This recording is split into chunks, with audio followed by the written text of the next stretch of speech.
Hey YouTube, welcome back to my channel. Excuse my voice, I'm nasal. My allergies are under attack for some reason.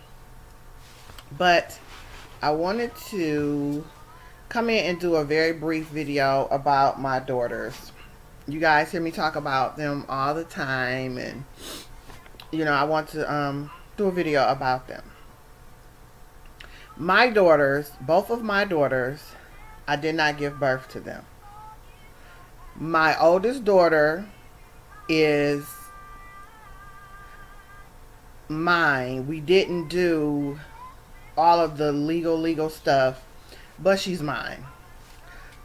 I share custody, or I shared when she was a baby, custody with her mom. I raised her.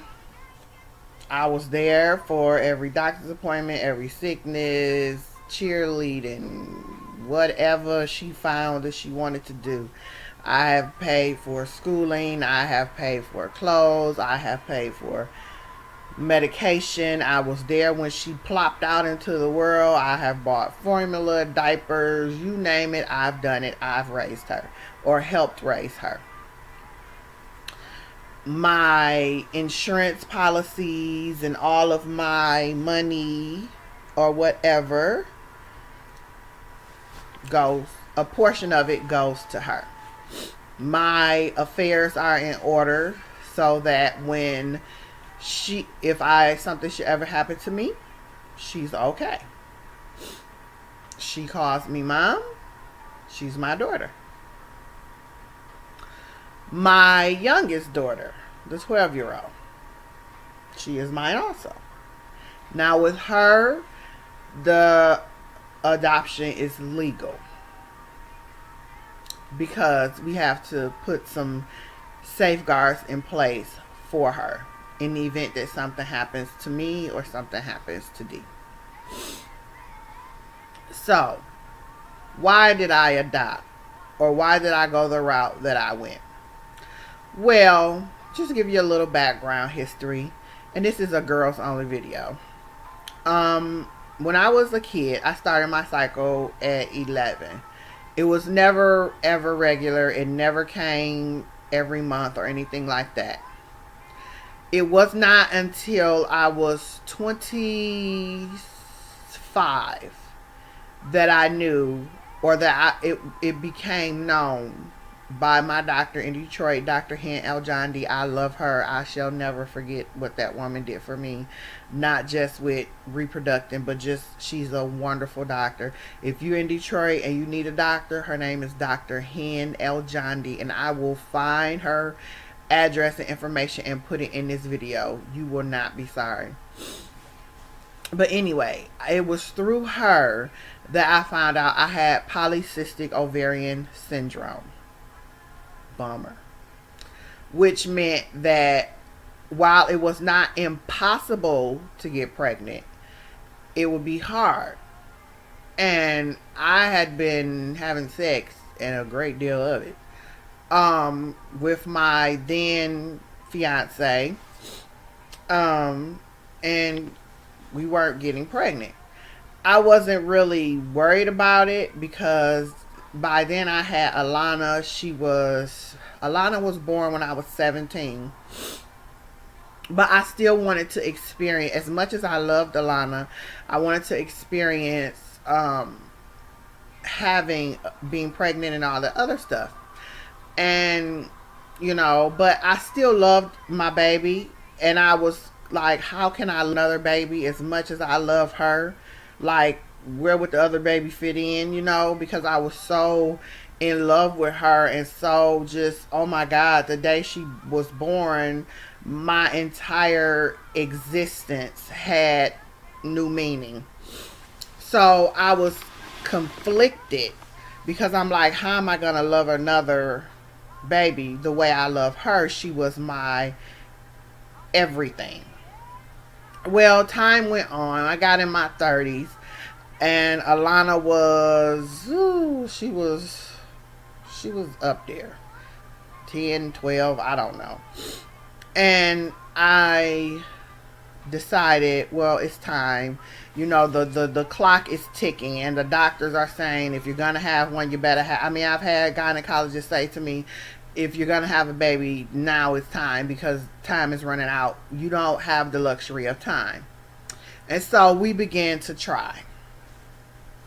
I have been probed, poked, turned upside down, flipped over, been in my butt, been in my vagina, been in my tubes, been in my... I have had more pelvic ultrasounds than any woman probably should. And I'm sure some of you out there that can attest. You know, pelvic ultrasounds is not fun, but it's something that you do. So, okay, they told me I have polycystic ovarian syndrome. I've been on Lupron, which is awful. I've done birth control, which gave me blood clots. I've done it all. So, as Alana began to age and get older, I started to feel like, well, you know what? I got my baby. I don't care. I'm not even going to press the issue. I'm tired of being poked. I'm tired of being probed. I'm tired of every month coming up with a period and I'm screwing my brains out and nothing is happening. I'm just it's really getting old. So I began to pray and just say, you know what, Lord, give me peace. Now, understand God is able. Anything can happen. You know, miracles do happen. People who have been told you will never have a baby have gotten pregnant. But this was a personal choice that I was making. So I began to pray, Lord, give me peace about this. I'm going to make a decision. Help me make a decision that's right for me. And so when I got about 30, how old was I? Let's see, 4 years, 33. I finally said, you know what? I don't want it. I can't keep going through this. I can't keep crying every month. It's time to put this to bed. So I talked to my mom because I wanted to know how she felt about me not having babies, you know, not giving her a grandchild or whatever. And she was like, I don't want you suffering. Let's rewind. In the midst of me having the polycystic ovarian syndrome, my periods began to change, and they began to become very, very aggressive. I'm talking about on the floor, throwing up at the hospital every single solid month, shot after shot. They don't know what's wrong. They can't fix it. This was like I was 32 or something. I eventually had surgery for endometriosis. They found a few lesions, but nothing major. You know, they say that the women who have the most lesions don't have pain, and the women who have the fewest lesions have the worst pain. So now you add endometriosis on top of polycystic ovarian syndrome. I tapped out. That's it. I'm not going through this. I'm just not going through it. So I began to make my peace with it, and I said, I have my baby. I'm happy. I ain't going through this. And I talked to my mom, as I said, and I asked her, you know, how she felt about it, whatever. She didn't want me to see me in pain. She didn't want to see me suffering. I have Alana. I'm good. Okay, so I have Alana. So when I was about 33, and I met D, and she has 3 children, and I took them as my own. Now the oldest 2 are grown, and they have their own lives, and they went their own ways. One of them is still at home, and I love them as my own. At that time, Tamaya was just turned 9. She had just turned 9. And so I began to bond with her and, you know, spend time with her and interact with her and all the other things. And so after Dee and I had been together for 2 years, we began adoption proceedings and legal things to not only protect us, but to protect Tamaya. And I began to feel, when you can't have babies, there is this emptiness that you feel. You feel like less than a woman because you cannot do the one fundamental thing that women are supposed to be able to do, and you're having a hard time doing it. So we had to she D had Tamaya, and I began to feel like, you know what, this was really a divine intervention. It was not by circumstance that I met D. It was not by circumstance that she had Tamaya. It was not by circumstance that I was placed in Tamaya's life. I honestly feel like Tamaya was created just for me. I mean, I'm Tamika, she's Tamaya. Some of the things that she does, some of the things that she says is so whoa. Like, really, Tamaya, it's whoa. It's just so amazing, and just it's a divine, you would have to be around her to understand it's a divine connection. It's completely divine. So when I got into my 35th year of life, I went to my mama and I said, I've made a decision. I am no longer interested in birthing a child. I have made my peace with it. I have put it to bed. I have my kids. And I am fulfilled and I am happy. And my mother was so happy because she did not want to see me keep going through them, going in my fallopian tubes, going in my ovaries, going through this, me crying and surgeries. And for what? For what?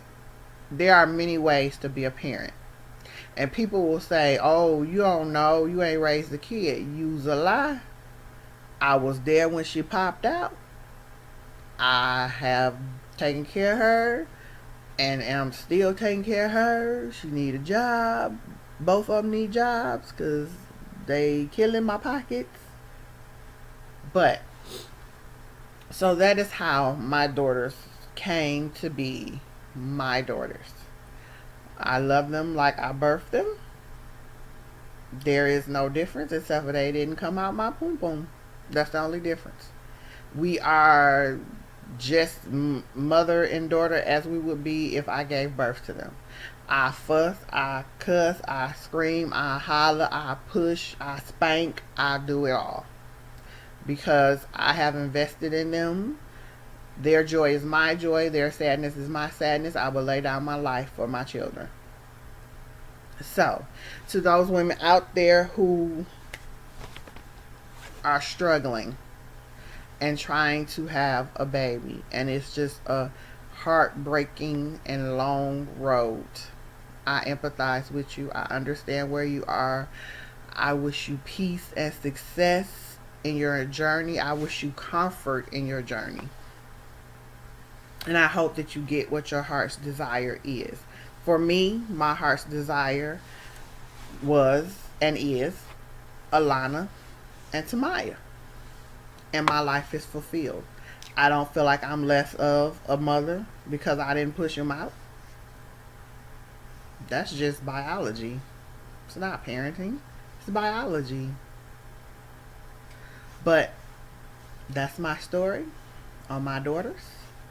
I will answer questions. If you ask me if they're too personal, I'm not gonna answer them. I'm just not. It's my private life. But I wanted to share because you all hear me talk about my daughters all the time. And I wanted to explain to you guys where they came from. I will not tell you who my daughter, my 19-year-old's mom is, because that's her private life. And why we share custody or shared custody of my daughter is our business. So, if you have any questions, leave it down in the comment box. Remember to rate, comment, and subscribe. And always be amazing. Bye.